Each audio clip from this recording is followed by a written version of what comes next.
Hello everyone, this is me here again, bringing you another video. This one is just going to be over games that I'm looking forward to that are coming out. I was going to do videos over the conferences at E3, but I decided this might just be a little bit better because there wasn't much I was impressed with at E3 this year, but there was some. Um, the first one, I guess, is Star Wars Battlefront. Now, I am skeptical about it, but I'm also looking forward to it. Haven't had one in a while, at least one on the consoles. Battlefront 1 and 2 are the only good ones. This one has some interesting aspects. Graphically, it looks better. Frostbite engine, much more destruction. So the AT-ATs and the AT-STs are going to be there on still destroyed. And they actually, when they in that video when they brought down the AT-AT, that looked good.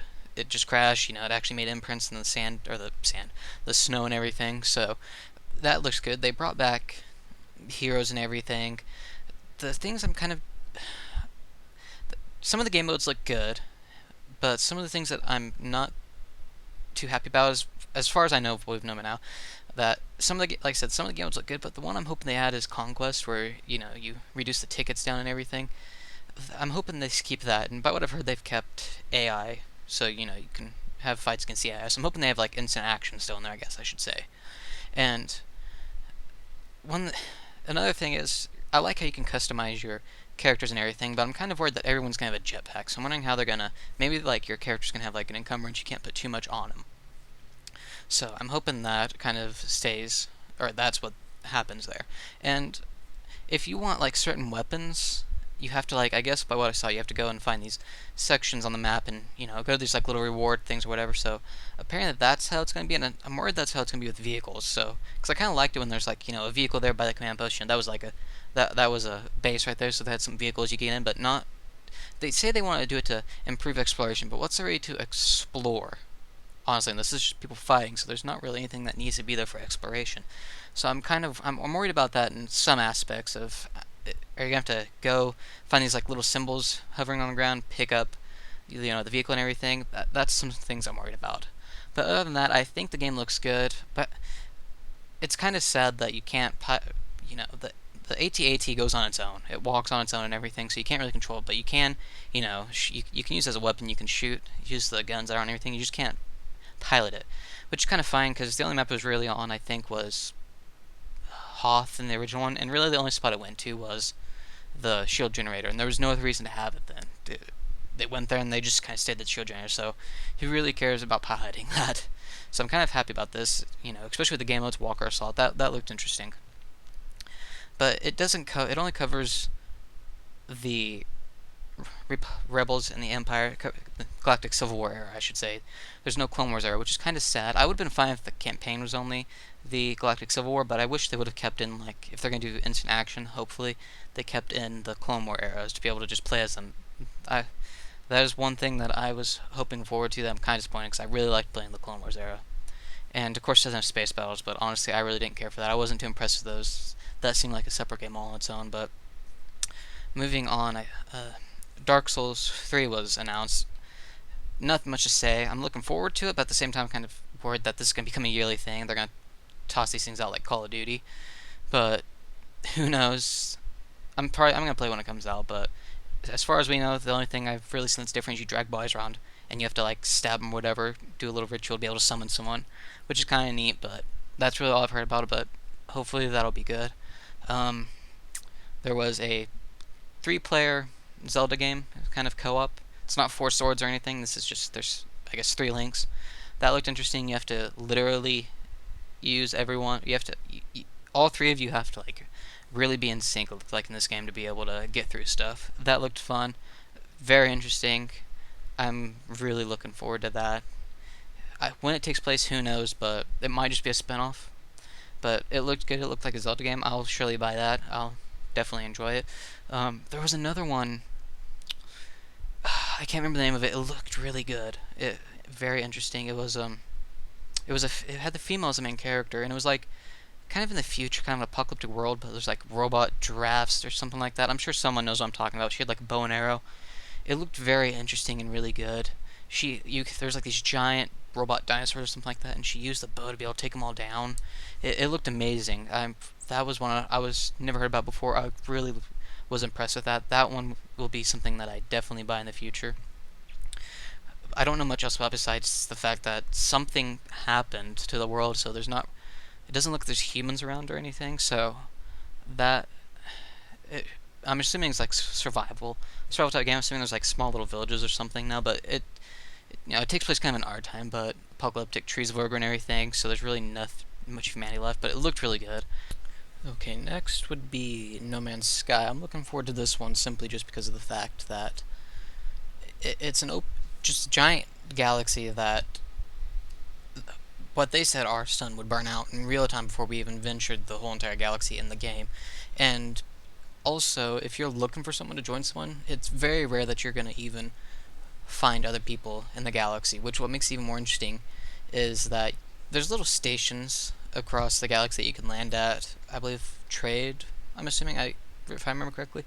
I'm not real sure. And the fact that there's just this police force that's policing the galaxy, and there's battles or whatever that look like to be going on, and your ship can actually have guns on it too, which is even more interesting. So you can take part in these, and also just the fact that if you land on a planet, there's just this life that lives on there, and everything's randomly generated pretty much. And because of this, each planet's gonna look different. I'm kind of wondering if, like, since it's so big, if like there's gonna be some stuff that's reused, but who knows.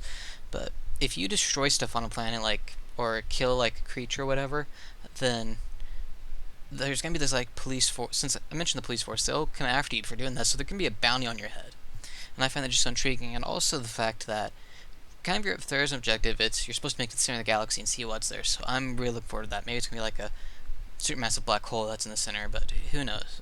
I'll find that very interesting. I'll definitely play that when it comes out. But next would probably be Metal Gear Solid 5, just for the obvious reasons. It's Metal Gear Solid. I've enjoyed them. There's a corrupt politic to it. The whole fact of it's open world now, and it's gonna be played more like a TV show, whereas 4 was more like a film. So that makes me more interested. And just the fact that they're adding on to the whole thing of from Peace Walker and Portable Ops, where you make your own base and you build that up, and you have like the forward mother bases, which are just like the online ones, I guess you'd say, that those can get attacked at any time. And just the fact that you can take people on missions with you can take the dog, you can take the sniper, you can take the giant robot. So that's real interesting. Just the story is just always good in Metal Gear Solid, just because of the corrupt military type government thing. And this is supposed to be the final Metal Gear Solid, which it seems like it is after what's going on with Konami and Kojima. And this game pretty much shows how Big Boss becomes who he is by the events of the first 3 Metal Gear games, or first 2 I should say. He wasn't in the Metal Gear Solid. He was in Metal Gear and Metal Gear 2 Solid Snake. But it shows how he kind of goes down the path he does and becomes who he is. And kind of becomes the enemy. And it looks so dark. It looks so good. I'm gonna enjoy that. What else was there? Last Guardian, we all know about that. It's a Ico game. I don't know if it's made by them anymore or someone else, or maybe just remnants of them, but those games are just always they're gorgeous. Those are works of art right there. Granted, yes, it might look weird to people who've never played Shadow of the Colossus or Ico, but the way the game's made, it's more like paint and everything, and it looks so incredible. And the gameplay and the story is just what those games are really about. Just like Shadow of the Colossus was, all there are just bosses. There's no enemies in between you and the boss. You just go there, fight the boss, kill it, and come back. And that might sound boring, but you actually have to play the game to understand, because there's like 12 or 13, if I remember correctly. I don't exactly remember, but there's quite a few. But if you've played Ico or Shadow of the Colossus, you can understand why me and a lot of other people are really looking forward to Last Guardian, especially after 9 years of not hearing about Last Guardian, what's going on with it. So it's real exciting to see that that's actually getting ready to come out. Final Fantasy VII was another one, and what can I say about that? It's needed a remake for so long, especially for people who want to play it, who can't get into it because of the graphics, or just people who want to like see it with the updated graphics of Final Fantasy 15, because this is a full-fledged remake. By what pretty much the game is going to look like Final Fantasy 15, graphically wise. And it's going to look better than what 7 did back then. So 7's another one I'm really looking forward to, especially since now there's going to be some things that are different story-wise. They're going to be changed. So even if you did play the original one, by what they said, there's going to be some stuff that's different in this one that should make it worth playing. Other than that, there were some Ubisoft games that I heard about, so like I think it was another Rainbow Six. I don't remember. That looks interesting. Division, but Ubisoft has really got me on edge. I don't know if I can trust them anymore, especially after Watch Dogs and Assassin's Creed Unity. Oh man, Unity looked great, but that game had so many bugs. Watch Dogs could have looked great, but it didn't. Ended up not being as good as what it looked. And the Division is slowly not looking as good as what it has over the years. So, other than that, I don't really know of anything else. But yeah, those are the games I'm looking forward to. So, if you can think of any others, let me know. Let me know what you think about the ones I mentioned, and I will see you guys next time.